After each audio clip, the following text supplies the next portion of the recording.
अब थोड़े छोटे-छोटे हम सिस्टम्स पढ़ते हैं, एंडोक्राइन सिस्टम्स है और सेंसरी ऑर्गन्स है। ये देखो थोड़ा-थोड़ा आप पढ़ लो इसमें, क्योंकि इसमें फिर बाद में प्रॉब्लम नहीं होनी चाहिए, क्योंकि हम सीधे बैक टू मेन टॉपिक पे चलेंगे, ठीक है? आप ये छोटे-छोटे टॉपिक समझ लो।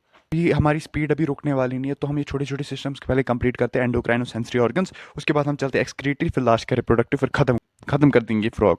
देखो एंडोक्राइन सिस्टम में जैसे सिंपल हमारा भी है, इनका भी न्यूरल सिस्टम और एंडोक्राइन ग्लैंड्स होते हैं। Pituitary, thyroid, parathyroid, thymus, pineal body, pancreatic islets of Langerhans, adrenal gland, gonads. Same जैसे ह्यूमंस में वैसे इनमें भी है, ठीक है?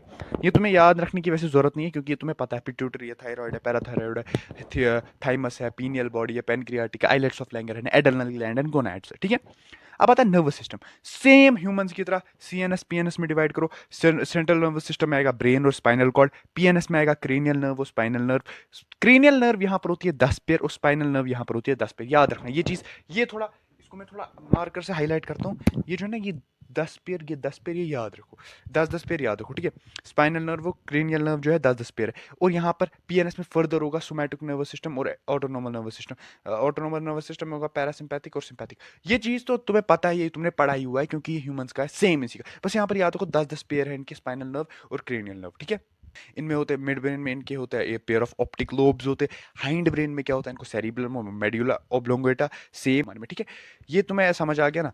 अब देखो सेंसरी, ये तुम्हें इजी है, ये तो पूरा ह्यूमंस का है, बस याद रखना है 10 पेयर्स है यहाँ पर, स्पाइनल नर्व और क्रेनियल नर्व, ठीक है? अब आता है सेंसरी ऑर्गन। सेंसरी ऑर्गन्स में अगर इनको ऑर्गन ऑफ टेस्ट, अगर इनको टेस्ट करना हो, इनके लिए क्या होते हैं, उसके लिए क्या प्रेजेंट होते हैं? सेंसरी पेप्ला होते हैं, ठीक है? टेस्ट के लिए टेस्ट बड्स होते हैं, जैसे सेम लाइक अस। स्मेल के लिए इनको नेजल एपिथीलियम होता है, सेम लाइक अस। हमें भी नेजल से ही होता है, इनका नेजल एपिथीलियम। स्मेल के लिए इनको क्या होता है, नेजल एपिथीलियम होता है। विजन के लिए सीधी आईज होती है। हियरिंग के लिए tympana membrane with internal ears, not external. इनको एक्सटर्नल एयर नहीं होती है, इनको इंटरनल ईयर्स होती है, ठीक है? एक्सटर्नल ईयर्स को प्रेजेंट को सीधे टिम्पैनिक मेम्ब्रेन, इंटरनल ईयर होते हैं, ठीक है? ये समझ आ गया? ये था तुम्हारा, ये सिंपल था, ये ह्यूमंस का है, बस इसमें कुछ कुछ टॉपिक याद रखने हैं, जैसे क्रेनियल नर्व और स्पाइनल नर्व कितने 10-10 पेयर है। बाकी यहाँ पर मिड ब्रेन में क्या है, पेयर ऑफ ऑप्टिक लोब्स होते हैं, ऑप्टिक लोब्स होते हैं। और यहाँ पर सेरिबेलम और मेडुला ऑब्लोंगेटा तो हमें पता ही है। बाकी सेंसरी ऑर्गन्स थोड़ा याद रखोगे तो तुम्हारे लिए अच्छा रहेगा। बाकी जैसे ज़रूरी नहीं है। हेयरिंग का तुम्हें याद रखना है, टिम्पैना मेम्ब्रेन और इंटरनल ईयर होता है। विजन के लिए ज़रूरत नहीं है, स्मेल के लिए नेजल एपिथीलियम। टेस्ट बड्स तो वो पता ही, ऑर्गन ऑफ टेस्ट किसके तो कहते हैं, सेंसरी पेप्ला है, ठीक है? अब हम चलते हैं किस पे, विदाउट वेस्टिंग एनी टाइम हम चलते हैं किस पे, अभी हम एक्सक्रीटरी सिस्टम पे चलते हैं। देखो एक्सक्रीटरी सिस्टम में हम पढ़ेंगे, पहले थोड़े कुछ पॉइंट्स याद रख लो, उसके बाद हम करेंगे डायग्राम से, मैं आपको अच्छे से समझाऊंगा, ठीक है? एक्सक्रीटरी सिस्टम में देखो, हमारी जो होती है, हमारी मेटानेफ्रिक किडनी होती है, क्योंकि हमारे में लूप ऑफ हेनल प्रेजेंट होती है। लूप ऑफ हेनल अगर जिनको पता नहीं होगा, जब ऐसे बनाते हैं ना, फिर जब नीचे आता है ना ये, that's called loop of Henle. ये जो लूप ऑफ हेनल होती है, ये इनमें एब्सेंट होती है, ठीक है? लूप ऑफ हेनल इनमें एब्सेंट होती है, ये लूप ऑफ हेनल इनमें एब्सेंट होती है, ठीक है? इसलिए इनकी जो किडनी होती है वो होती है मीजोनेफ्रिक। मीजोनेफ्रिक, ये हेफरिक नहीं है, मीजोनेफ्रिक किडनी होती है इनकी, क्योंकि इनमें लूप ऑफ हेनल प्रेजेंट नहीं होता है, ठीक है? देखो same like us, pair of kidneys होते हैं इनको, यूरिटस होता है, यूरिटर होते हैं, यूरिटर्स होते हैं, यूरिटर्स होता है, लेकिन इनको एक होता है क्लोका। क्लोका याद करो, क्लोका क्या हो गया है? लो मैंने तुम्हें बताया था, क्लोका एक लाइक चैम्बर सैक, एक सैक लाइक स्ट्रक्चर है, जिसमें ये तीनों चीजें रिलीज कर सकते हैं। इसके थ्रू, नॉट इसमें, इसके थ्रू रिलीज होती है तीनों चीजें, गैमीट्स भी, यूरिन भी और फीकल मैटर भी, ठीक है? याद है ना? Urinary bladder same. Dark red been होता है स्ट्रक्चर, जो लिटिल पोस्टरली स्ट्रक्चर होता है, लिटिल पोस्टरली स्ट्रक्चर होता है, ठीक है?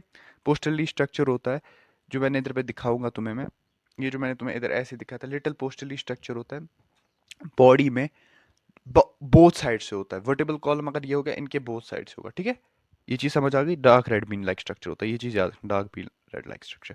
पोस्टरली होता है, लिटिल पोस्टरली स्ट्रक्चर होता है, both sides of vertebral column होता है। क्लोका ये तुम्हें तो पता है, ऊपर pair of kidneys. Ureters act as urinogenital duct which open into the cloaca. Ureter जो होते हैं ना, यूरिटर्स एक्ट करते हैं लाइक यूरिनोजेनिटल डक्ट। यूरिटर जो होता है वो एक्ट करता है urinogenital duct, means urinogenital duct means वो जेनेटल डक्ट जिसमें यूरिन भी पास हो। वो डक्ट एक मीडियम प्रोवाइड, मतलब मीडियम, तुम ऐसे समझो मीडियम प्रोवाइड कर रहा है, डक्ट है एक। ये डक्ट इसके थ्रू ये भी आता है, फीकल मैटर भी, स्पर्म्स भी और ये भी, ठीक है? फिर आता है किसमें, क्लोका में, ठीक? क्लोका के थ्रू बाहर निकलता है, ठीक है? आता तो डक्ट से है, जाता क्लोका में, आता तो डक्ट से फिर जाता क्लोका में, क्लोका के थ्रू निकलता है बाहर, ठीक है। यूरिनोजेनिटल ट्रैक्ट जो ओपन होता है क्लोका में, फीमेल यूरिटर जो होते हैं ना और ओविडक्ट सेपरेट होते हैं, जो ओपन होते हैं सेपरेटली ओवर। हमारे में तो मेल में तो सेम ही होता है, फ्रॉग जो मेल फ्रॉग होता है उसमें तो सेम ही होता है, लेकिन जो फीमेल होता है उनके लिए अलग होता है, यूरिटर्स भी अलग होते हैं और ओविडक्ट्स भी सेपरेट होते हैं क्लोका में, ठीक है। और वो सेपरेटली ओपन होते हैं क्लोका में। ये नहीं हमारी तरह से गैमेट्स यूरिन एक ही साथ होता है ना, उनको उनका जो फीमेल यूरिटर्स और ओविडक्ट होते हैं वो सेपरेटली होते हैं ओपन, किसमें, क्लोका में, ठीक है। यूरिनरी ब्लैडर्स में प्रेजेंट होता है, ventral side of urinary urinary bladders में प्रेजेंट है, ventral side of rectum present है जो ओपन होता है क्लोका में, ठीक है। फ्रॉग जो होता है ये वो यूरियोटेलिक होता है, याद रखना, ठीक है। ये छोटी सी बात थी, छोटी बात लेकिन मोटी बात थी ये।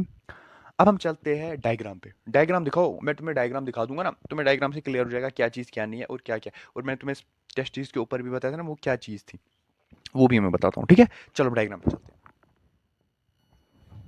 हमारा थोड़ा टाइम बच जाए इसलिए मैंने डायग्राम थोड़ी बना के रखी, थोड़ा गंदी डायग्राम है बट मैं तुम्हें समझा दूंगा इसमें। देखो ये तुम्हारा तुम्हारा ये जो है ये तुम्हारी किडनी होगी। देखो टेस्टिस है, इसके ऊपर ये जो स्ट्रक्चर है मैं अभी नाम बताऊंगा इसका, पहले आप तुम समझो। ये टेस्टिस के ऊपर एक स्ट्रक्चर होता है, ये एडर्नल ग्लैंड है, यहाँ पर एडर्नल ग्लैंड है ये। उसके बाद ये क्लोका, ये हो गया क्लोका, ये रेक्टम है, ये तुम्हारा यूरिनरी ब्लैडर है, ये क्लोका एपेचर है। अब जब हम किडनी को देखते हैं, किडनी के अंदर ये जो टेस्टिस के ऊपर था उसको हम फैट बॉडीज कहते हैं, जो प्रोटेक्ट करता है इसको फ्रॉम शॉक एब्जॉर्ब करता है, ठीक है।